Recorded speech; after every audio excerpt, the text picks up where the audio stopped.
Jilyne Jarvis, thank you so much for joining us. Let's talk a little bit about your background. You are a former U.S. ski team member. You grew up in Seattle skiing at Crystal Mountain. Tell me what that experience was like for you as a kid. Yeah, so grew up here ski racing, and you know, if you had known me as a middle school girl, you would have thought I was very outgoing and confident. But internally, I struggled a lot, and it wasn't something everybody saw on the outside. And so that's ultimately what led me to start my organization, ZGiRLS, which is a confidence building program. Talk a little bit about your life as a middle school girl, a ski team member. I mean, you're traveling across the country, you're in these phenomenal races. How could somebody like that not have full confidence or could have even self-doubt? Totally, and that's the thing, like, your mind is invisible, right? And I think no one is immune to what's happening inside your mind and what you're saying to yourself.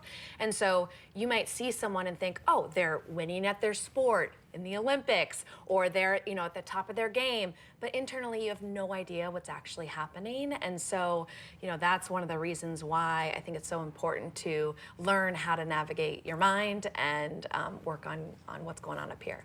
So you saw a need during all of this, and you decided to do something about it. What did you do? Yeah, so 10 years ago, after retiring from ski racing, I started an organization called ZGiRLS. And essentially it's a confidence building program for middle school girls where we teach tangible skills to build confidence in yourself, because it's not something that's taught in school. And it's not something you're just born knowing how to do. You are born confident and whole, but something happens in adolescence where it starts to chip away your confidence, and it starts to chip away your self-belief and you know, who you are. So that's what we help do. Let's talk a little bit more about that. I feel like middle school girls have that self-doubt, that unhealthy talk. What was some of that you experienced? Yeah, I mean, the statistics show it too. I mean, 3 in 4 girls are persistently sad, and that's CDC data. You know, 7 in 10 girls don't think they're good enough or don't like who they are. So the data shows that girls are really, really hard on themselves, and none of us as adults, as parents, see it. We don't know what's happening inside for their mind, but it's something that we can do something about. You know, it's absolutely a skill that you can learn, and that's why we teach it. Talk a little bit about ZGiRLS. I mean, one of the things that really sets you apart is you rely heavily on female professional athletes and even Olympians. Why does that make a difference? Totally. Okay, so all of our programs are taught by athletes that are volunteering their time.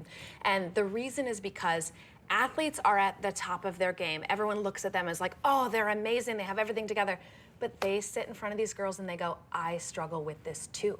I also have self-doubt. I also have days where I don't believe in myself.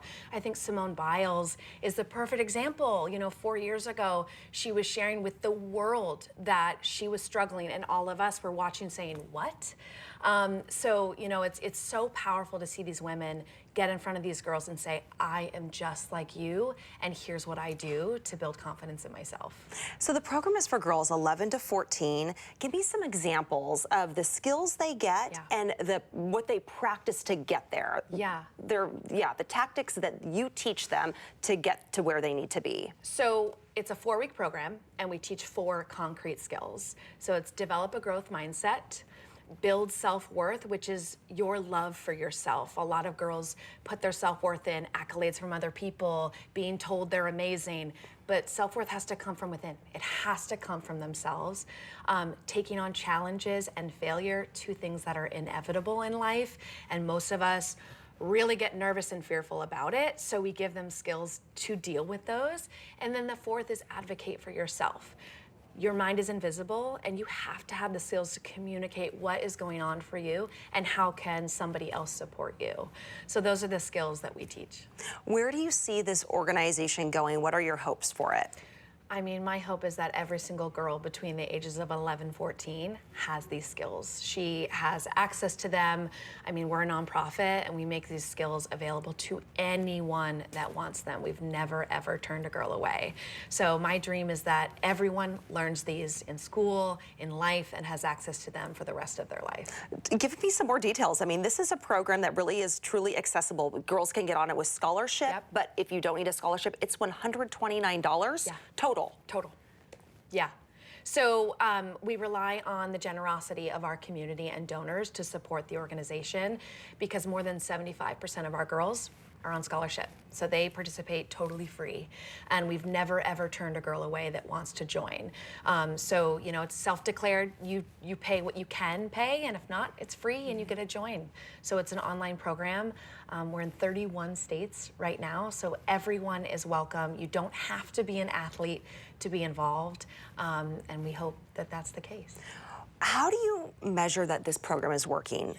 How do you know that this is having an impact on the group you want it to impact? Yeah, I mean, we're really into measuring the improvement of each girl in our program. So we take baseline surveys and exit surveys, and then we compare them to see the progression of each girl and each individual. And we're really trying to aim to increase self-confidence, self-worth, and self-belief in them loving themselves and knowing that they're amazing and they're whole, exactly who they are. And you do rely on volunteers. How can people get involved if they feel that call to serve in that way? Yeah, I mean, the biggest way is financial support. We're a nonprofit, and as I said, 75% of our girls receive a scholarship. So donating and becoming a supporter of the organization is what sustains us and make this possible. So you can go to ZGiRLS.org/donate. Another way is we have a 10K, a virtual 10K coming up in September, where we have a team of volunteers that fundraise and run a 10K together virtually. So that's a really cool way to get involved as well. Let's talk a little bit more, I just realized, about the base of the program. You use clinical psychologists to help develop that. Expand on that a little bit more. When girls sign up, I mean, they are really getting expert help. This isn't just something that someone came up with. This is based on science. Our curriculum was developed by a team of mental health professionals and Olympians and counselors, and a lot of thought was went into designing this for the mind and the place that 11 to 14-year-old girl is in. So it's fun, it's interactive, but it's also based in science to help girls really learn how to build confidence in themselves. For those people, moms, young girls watching this segment, dads, brothers, what do you want them to know about your organization and you? So anyone watching, I want them to know that this program is for everyone, and all of us know what it's like to beat ourselves up mentally. We know what it's like to have tough days where you think you're not good enough, where you think you're the only one struggling, and you're not. And that's what we try to debunk, is that girls feel like they are the only one having a hard time, and they're not. Every girl goes through this, and there are concrete tools that she can learn to build confidence in herself. It's not rocket science, but it is up to her to learn the tools and then use them. You can't snap your fingers and just wish someone is confident. It is a skill you have to learn and build, just like any other skill in life. All right, Jilyne Jarvis, thank you so much.